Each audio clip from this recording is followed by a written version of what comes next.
Before I start, I'd like to give a special thanks to Instructor Cotter. You may have just saved my speech. Thank you for that.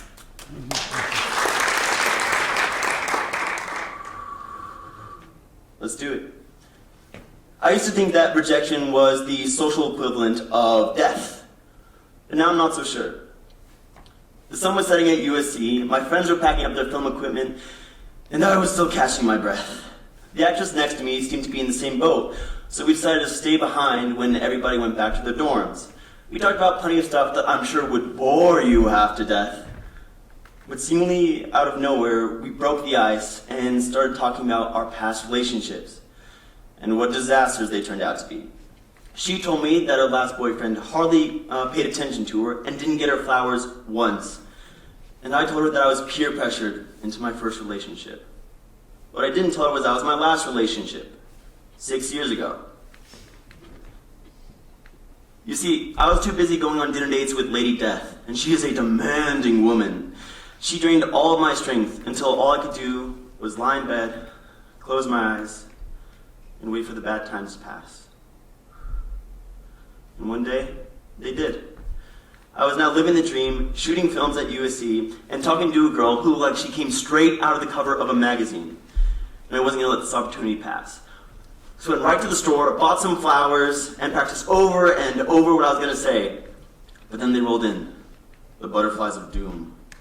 You know, are you really going to do this again after what happened last time? What would your friends think? What if she rejects you? These are all a possibility. But I knew I had to do this. So when I finally found her in the halls, gave her the flowers, she took them slowly, looked me in the eyes, and said, yes. I was already planning our first date. And it was great until later that night I noticed something strange. By my door, there was a rose petal. And then another one. And then another one, leading all the way to the recycling bin. The only question on my mind was, why? So when I finally asked her about it, she told me that her friends were playing a prank on me. But also that she wasn't ready for a relationship. I wish she told me that sooner, and I wish it ended there. Because the very next night, she asked my friend out to dinner. It hurt. I was sucker punched by feelings of worthlessness, cut down by feelings of deceit, and stomped on by feelings of betrayal. But I still don't regret my decision to ask her out. Because there's a happy ending to the story. My friends helped me realize something. I'm now bulletproof.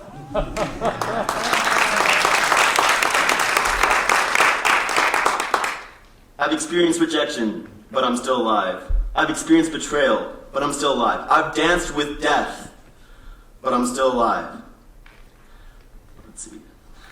And now what I've come to learn was that, sure, I didn't find the one, but I would have never found the one if I never started looking in the first place. And becoming bulletproof doesn't just apply to relationships, however. It can apply to business as well. 76% of regret-averse investors avoided investments that were riskier even when they had a 20 to 30% higher return rate, which doesn't sound bad, it almost sounds smart. But over a period of 10 years, these risk-averse investors found that they were making 50% of what bulletproof investors were making. Think about that. Just by trying to avoid risks, you are cutting your potential returns in half. What I've come to learn also is that it's not about trying to dodge bullets. It's about being prepared for them and moving on regardless as if they come. Sometimes I think about what would have happened if I never asked her out. I could have probably avoided a lot of pain from that night. But then again, I'd be tormented by the pain of regret every night for the rest of my life. And that is so much worse. My name is Dylan Schur. I hope my story inspires you to become bulletproof, fight your fear of regret, and fill your memories with something meaningful instead. Thank you.